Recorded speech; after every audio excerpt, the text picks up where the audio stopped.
nesitikėjom, kad ateisim čia filmuotis ir tikrai buvom skeptiški prieš važiuojant į seminarą. Prieš pat važiuojant, kai nusipirkom, atrodė, kad viskas bus puiku, bet renginys pranoko lūkesčius, nes tiesiog viskas koncentruota ir galima sužinoti daug, kur galima tobulėti.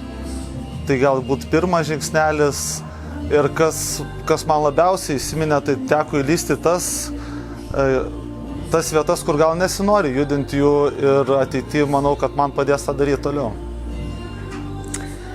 Aš irgi skeptiškai ganėtinai buvau nusiteikusi apskritai šitą renginį paskutiniu laikotarpiu, nes buvo daug kitų reikalų ir apskritai santykiai buvo pakankamai įtempti ir atrodė, kad tiesiog viskas taip įsijautrinė, kad net nesinorėjo nieko judinti, norėjosi nieko nedaryti, laukti kažko, bet ko gero šitas savaitgalis buvo būtent tai, ko reikėjo ir tiesiog padėjo pamatyti esminius poreikius vienas kito ir tai, kas būna, kai mes jų nepatenkinam. Ir gal man, kaip ir žinau tą, bet priminė tokį labai svarbų dalyką, kad iš tikrųjų turi nuo savęs pradėti ir kad čia negali tikėtis, kad partneris viską padarys, nes dažnai iš tikrųjų perkeldavau labai daug atsakomybės už savo savijautą, už mūsų santykius, partneriui savo.